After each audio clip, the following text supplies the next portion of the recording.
My name's Chloe. I'm 29, a lawyer, not the kind you see on TV, but the real deal.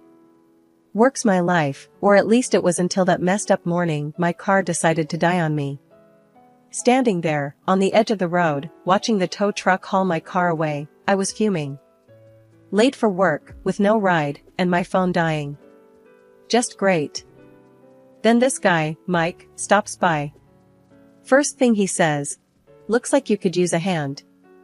He's casual, driving this old pickup that's seen better days, but there's something about him. I'm thinking, do I really want to get into a stranger's truck? But then, what choice did I have? Only if you're heading towards downtown, I said, trying not to sound as desperate as I felt. Downtown it is. Hop in. He shot back with a grin that could disarm you at 20 paces. His confidence was something else. The ride was something out of a movie. We talked, or more like, he did most of the talking. Told me about his job in construction, how he loves it but hates waking up early. I shared bits about my lawyering, careful not to dive too deep into the boring details. You always pick up strangers? I asked, half joking. Only the ones who look like they won't murder me in my sleep. He laughed. That got me. His humor, it was dry, kind of like mine. We exchanged numbers before he dropped me off. In case your car decides to bail on you again, he said. I rolled my eyes, but smiled. Didn't think much of it then. Work was a blur, but I couldn't shake off the morning's adventure. Mike's number burned a hole in my phone. On a whim, I texted him. My car's a traitor, but you're not. Coffee? He replied almost instantly. Thought you'd never ask. Mike and I, we clicked. Not just on the surface, but deep down. He got my jokes, didn't mind my rants about work, and somehow, seeing him became the best part of my day. Weird how life works. One day you're cursing the heavens for a broken down car, and the next, you're waiting for a text from the guy who offered you a ride. That ride changed everything. Looking back, it's funny how moments like these, totally random, unplanned, can set the course of your whole life. But back then, I was just enjoying the ride, pun intended. Meeting Mike was a breath of fresh air, a reminder that sometimes, the best things come from the most unexpected places. And as for my car, well, it got fixed, but I found myself hoping for more mornings like that one, stranded or not. And sure enough, he called later that week, asking me out. We met up at this no-frills cafe, nothing fancy, just a cozy spot where we could talk. And talk we did. It was easy, like we'd known each other for ages. He made me laugh, listened to my rants, and somehow, time just flew by. After Mike and I got serious, he started talking about meeting his family. I was nervous, sure, but figured it was just another step in our thing. Mike had told me loads about his mom and sister, how they were this tight little clan since forever. I respected that. But nothing could have prepped me for the actual meet. We pulled up to their house, a cozy-looking place with a wild garden out front. Mike had this brace yourself look as we walked up. Remember, they're a bit intense, he warned, ringing the bell. Intense? I echoed, raising an eyebrow. I'm a lawyer, Mike. I deal with intense for breakfast. The door swung open, and there stood his mom, Carol, and sister, Lucy. First impressions? Carol had this scrutinizing gaze that could peel paint, and Lucy seemed to mirror her, minus a few years. Mike. And you must be Chloe, Carol said, her voice sweet but her eyes doing a full audit. Come in, come in. The living room was like stepping into a different era, all antique furniture and photos. Mike introduced me properly, and we sat down, the air thick with anticipation. So, Chloe, Carol started, all casual. Mike tells us you're a lawyer. That must be interesting. Yeah, it's got its moments, I replied, trying to keep it light. Lucy chimed in. Must rake in a pretty penny, huh? I laughed, a bit taken aback. Well, it pays the bills, and then some. Mike shot me a look, a mix of apology and I told you so. The conversation steered into downright nosy territory real quick. Carol leaned in. But exactly how much are we talking? You know, just out of curiosity. Ah, trade secret, I quipped, hoping my smile hid my discomfort. Mike tried to change the subject, bless him, but the two were like bloodhounds on a scent. After dinner, which was an interrogation disguised as a meal, I heard them in the living room, speculating about my salary based on the brands I wore and the car I drove. Mike found me in the kitchen, refilling my glass. Hey, they're just protective. Don't mind them. Protective? I muttered, swirling my drink. Feels more like an inquisition. We tried to make the best of the rest of the evening, but it was clear there was a gap between us and them. As we left, Carol's too sweet goodbye and Lucy's smug wave felt like a challenge. On the drive back, Mike kept apologizing. They can be a bit much. I'm sorry, Chloe. It's fine, I said, though it wasn't, really. Just wasn't expecting the Spanish Inquisition. Mike laughed, that easy sound I'd fallen for. No one expects the Spanish Inquisition. It was our first real test, meeting his family. I thought back to my own, no-nonsense folks who valued privacy and respect. Mike's family was another world, one where boundaries seemed optional and every detail of your life was up for debate. But I liked Mike a lot. Enough to weather a bit of family drama. Still, as we headed home, I couldn't shake the feeling that this was just the beginning. Little did I know how right I was. Marrying Mike was like a whirlwind. Everything happened so fast, from the proposal to planning the wedding. I thought maybe, just maybe, tying the knot would smooth things over with his mom, Carol, and his sister, Lucy. Spoiler alert, I was wrong. Our wedding day was a blur of flowers, vows, and a small sea of faces. Despite the rush, I caught Carol and Lucy throwing looks that could curdle milk. I brushed it off, focusing on Mike and the new chapter we were starting. At the reception, Carol cornered me. Chloe, dear, this is quite the event. You must have spent a fortune. I forced a smile. It's a special day. We wanted it to be memorable. Lucy piped up from behind her mom. Yeah, memorable and expensive. Hope Mike knows what he signed up for. I bit back a sharper retort. We're both happy. That's what matters. The tension didn't end with the wedding. If anything, it ramped up. Carol and Lucy started dropping by our place unannounced, each visit an exercise in patience. They critiqued everything from my cooking to how I decorated our apartment. One evening, they outdid themselves. Carol, gloved hand and all, dragged her finger across the top of our bookshelf and sked at the dust she found. Really, Chloe, cleanliness is next to godliness, she said, smirking. Lucy was quick to join in. Yeah, and I guess we're living among mortals here. I clenched my jaw, counting to 10 in my head.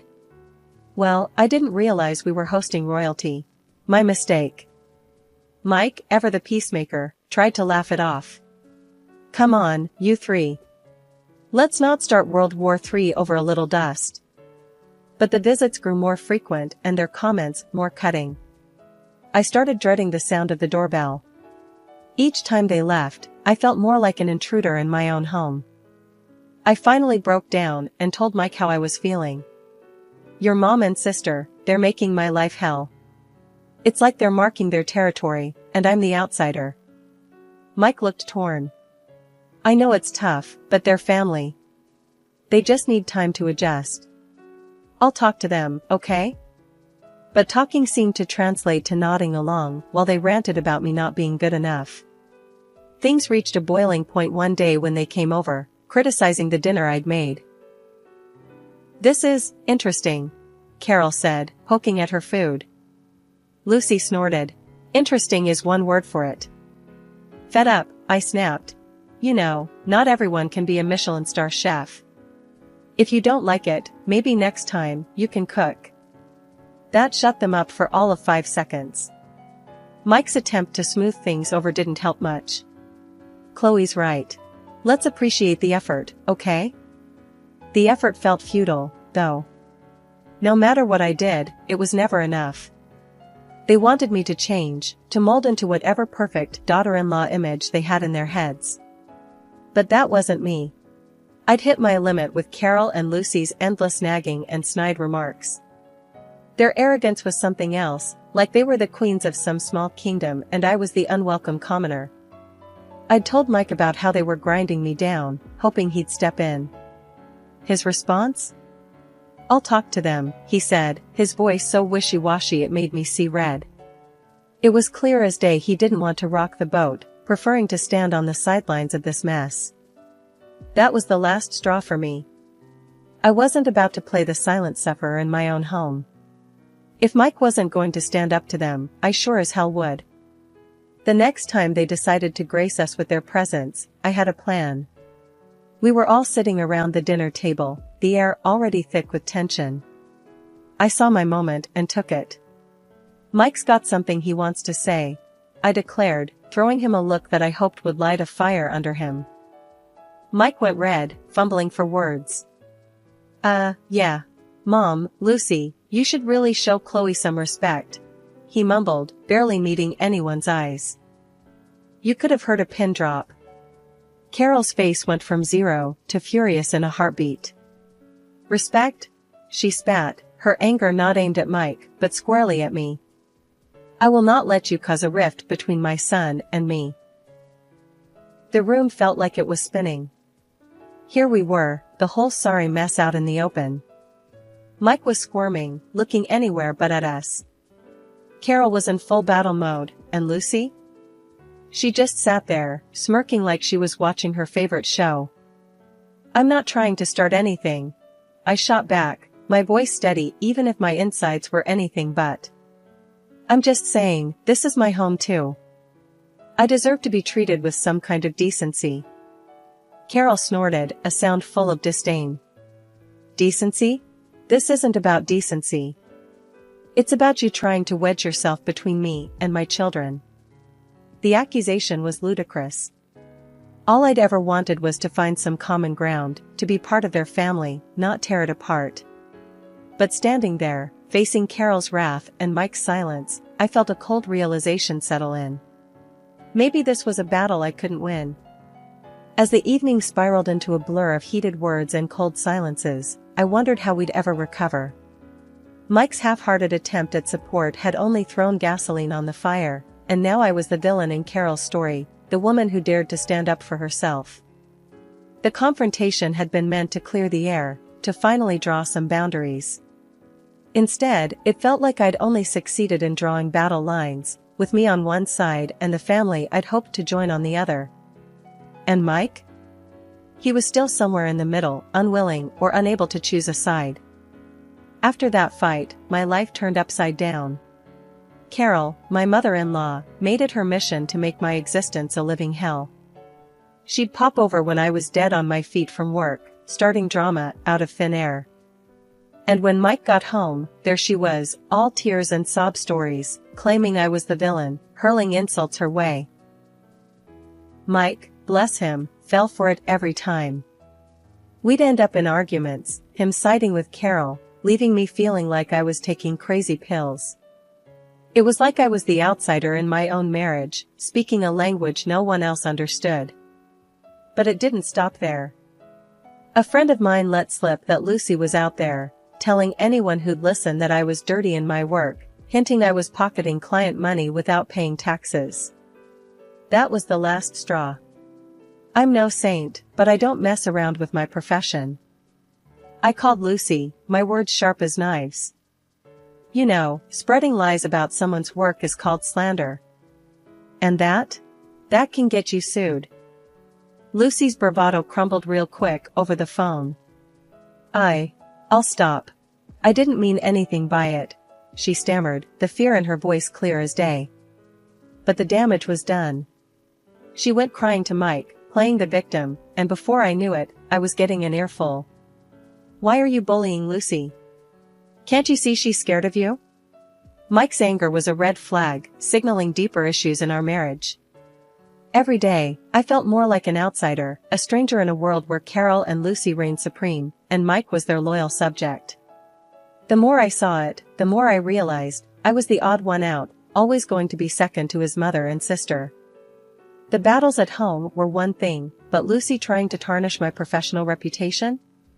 That was a low blow, even for them. I started to wonder if Mike would ever really have my back, or if I was doomed to be the villain in their twisted family drama. The phone call from Carol had been as pleasant as nails on a chalkboard. Lucy's tying the knot. We're celebrating at Le Grande Plateau this Friday. You're coming, she stated, her voice broking no argument. My heart sank.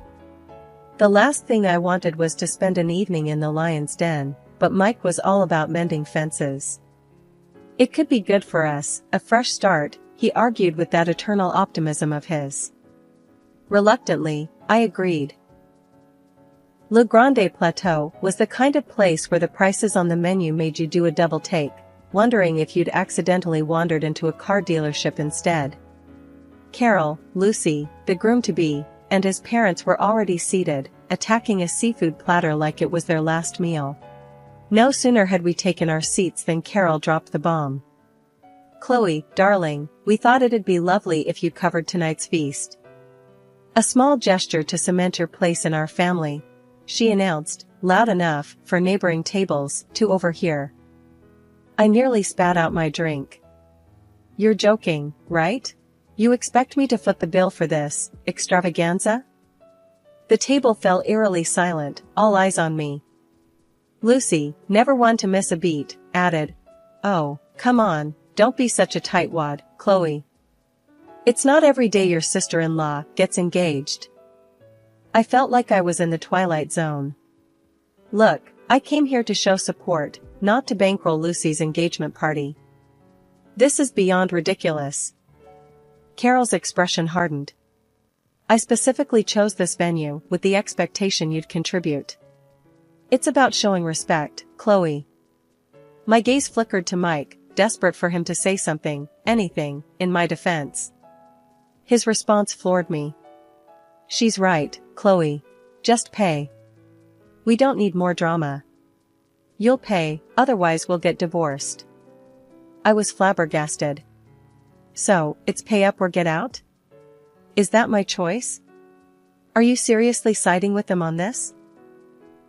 Carol's smirk told me everything I needed to know. She thought she had won. But something inside me refused to let that happen. You want a divorce over this? Fine.